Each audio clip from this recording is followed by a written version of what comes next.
Good morning, boys and girls. Today I have two audience members, my daughter's dog and my little doggie. Well, actually, she's a big dog. So since you usually get to see my dog, Paloma, today I'll let you watch my daughter's dog. Okay? So chapter 14 is Mr. Willy Wonka, Charlie and the Chocolate Factory.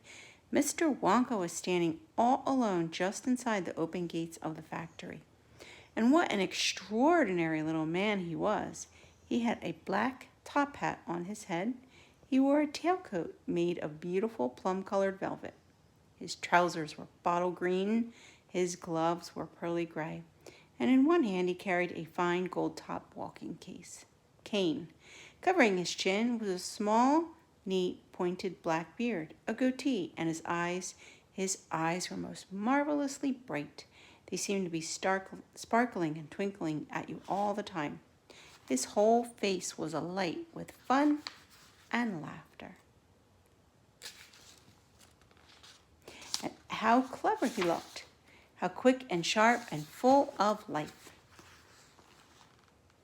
He kept making quick movements with his head, cocking it this way and that, and taking everything in with his bright, twinkling eyes. He was like a squirrel in the quickness of his movements, like a quick, clever old squirrel from the park. Suddenly he did a funny little skipping dance in the snow, and he spread his arms wide, and he smiled at the 5 children who were clustered near the gates. He called out, "Welcome, my little friends. Welcome to the factory." His voice was high and fluty. "Will you come forward one at a time, please, and bring your parents? Then show me your golden ticket and give me your name. Who's first?" The big boy stepped up. "I'm Augustus Gloop," he said. "Augustus," cried Mr. Wonka, seizing his hand and pumping it up and down with terrific force. "My dear boy, how good to see you. Delighted, charmed, overjoyed to have you with us. And these are your parents. How nice. Come in. That's right. Step through the gates." Mr. Wonka was just as excited as everybody else. "My name," said the next child to go forward, "is Veruca Salt. My dear Veruca, how do you do? What a pleasure this is. You have an interesting name, don't you? I always thought that Veruca was a sort of wart that you got on the sole of your foot. But I must be wrong, mustn't I? How pretty you look in that lovely mink coat. I'm so glad you could come. Dear me, this is going to be such an exciting day. I hope you enjoy it. I'm sure you will. I know you will. Your father, how are you, Mr. Salt and Mrs. Salt? Overjoyed to see you. Yes, the ticket is quite in order. Please go in." The next 2 children, Violet Beauregard and Mike TV, came forward to have their tickets examined and then to have their arms practically pumped off their shoulders by an energetic Mr. Wonka. Last of all, a small, nervous voice whispered, "Charlie Bucket." "Charlie," cried Mr. Wonka. Well, there you are. You're the one who found your ticket only yesterday, aren't you? I read all about it in this morning's paper. Just in time, my dear boy. I'm so glad, so happy for you. And this, your grandfather, delighted to meet you, sir. Overjoyed, enraptured, enchanted." "All right. Excellent. Is everyone in now?" 5 children. "Yes. Good. Now, will you please follow me? Our tour is about to begin, but do keep together. Please don't wander off by yourselves. I shouldn't like to lose any of you at this stage of the proceedings. Dear me, no." Charlie glanced back over his shoulder, saw the great iron entrance gate slowly closing behind him. The crowds on the outside were pushing and shouting. Charlie took a look at them. Then the gates closed with a clang.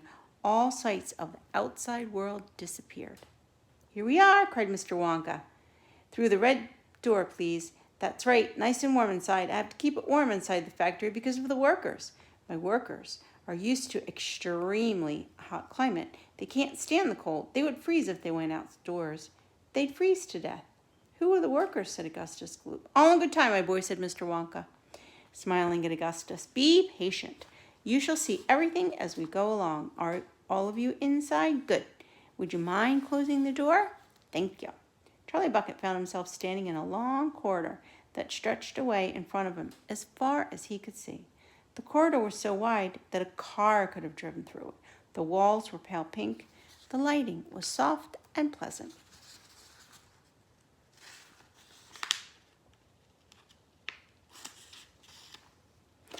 lovely and warm, said Charlie. I know, and what a marvelous smell, answered Grandpa Joe, taking a long, deep sniff. All the most wonderful smells in the world seemed to be mixed up in the air around them. Smells of brown sugar, burnt chocolate, hot coffee,